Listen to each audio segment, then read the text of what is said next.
Manni maree bakka bu'oota uummataa walgeedilee lammaffaa bara hojii shanaffaa geggeesseen miseensonni mana marichaa haasaa baniinsaa pirezidaantiin Itoophiyaa Taayyee Asqasillaasee mana maree lamaaniif fulbaana 26 bara 2018 taasisan bu'uura taasifachuun dhimmoota ibsa barbaadan irratti gaaffilee garaagaraa ministeera muummee Dr. Abiyyi Ahmediif dhiyeessaniiru. Waggoota 7 darban mootummaan misoomaa gama misooma magaalatiin hojiiwwan jajjaboo fakkeenyummaa qaban hojjetaa turuun ni yaadatama.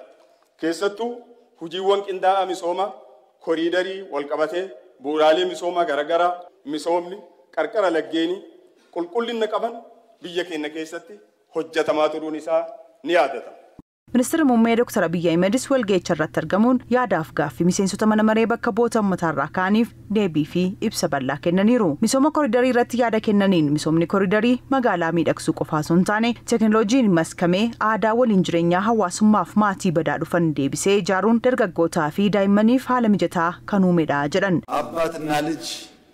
Abbaa fi mucaan maanguddoonni ijoollee isaanii waliin ta'uun kan irratti bashannanan qaawwa maatii gidduutti aadaa waliin ta'anii dubbachuu uumame ijoolleen mana keessatti moobaayilaa fi fiilmii irratti yeroo dheeraa dabarsan furuu danda'eera. Ijoollee hedduun amma dirree kubbaa miilaa magaalaa Finfinnee keessatti ijaaraman fayyadamuun kubbaa taphachuun yeroo isaanii dabarsu. Dargaggoota araada adda addaarraa bilisa taasisuun danda'ameera. Dargaggoonni maanguddoonni galgala gareen taa'uun waliin taphatu. Shakkii tokko malee waggoota 10 dhufan booda dirree kubbaa miilaa Afrikaa fi addunyaatti dorgomaa ta'uu dandeenya. Gama kanaan kana dura yaanni keenya abjuu qofa ture. Amma garuu haala mijataa uumame hojiitti jijjiiruun bu'aa qabatamaa fiduu dandeenya. Keessattuu hojiin misooma koriidarii magaalaa Finfinneetti hojjetame magaalaa Finfinnee magaalaa miidhagduu fi hawwattuu taasisuun magaalaan dur itti qaanofnu amma akka ittiin boonnu taasiseera jedhan. የትውልድ ስነ ልቦናን እያከመ ያለ ስራ ነው.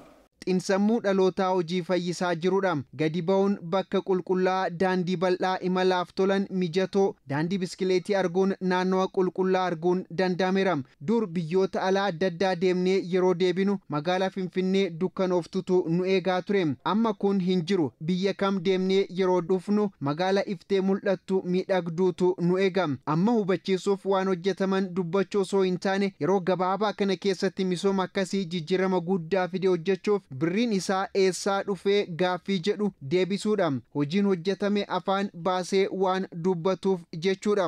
Misoomni koriidarii baadiyyaaf magaalota garaagaraatti babal'achuun haala jiruuf jireenya lammiilee biyyattii qabatamaan jijjiiraa jiraachuu ministeerri muummee Dr. Abiyyi Ahmed ibsa miseensota mana mareef kennaniin addeessaniiru.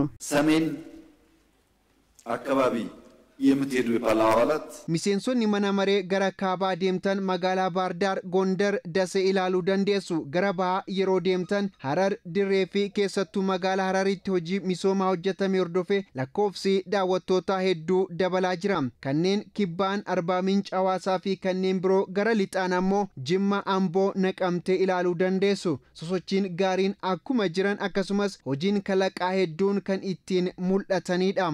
Gama turizimiin jijjiiramoonni gurguddoon jiraatanis bakkeewwan xiyyeeffannoo osoo argatin turan keessaa kanneen akka Baalee tokko ta'uu eeruun hawaasni naannichaa deeggarsa addaa tokko malee qabeenya uumamaa isaa tursiisee eeggachuusaaf kabajatu malaaf jedhaniiru. Baalee ውስጥ ከ2000 ሄክታር በላይ ናሽናል ፓርክ Baalee keessatti paarkii biyyaalessaa hektaara 2000 ol ta'u kan ibsaa daandii hin qabne osoo hin tuqiin bosona hanga ammaa kana gahu ummanni Baalee ummata naamusa gaarii qabu ta'uu isaan eegee tursiisee jira. Kanaafis galateeffachuu qabna. Baaleen biyya qabeenya uumamaan badhaatedha. Dhimmi biraan dhimma holqa Soofuu Mariiti. Holqa kana lammiileen Itoophiyaa qorannoo adda addaa irratti akka taasisan imaanaa jechuun barbaada. Holqa seena qabeessa kana kan isa tokko kuffisuun kan isa tokko guddisuun amala badaa qabnuun holqa kanaan holqa bishaan uumee jechuun seenaan isaa ba'ee akka hin mul'anne taasisaa tureera.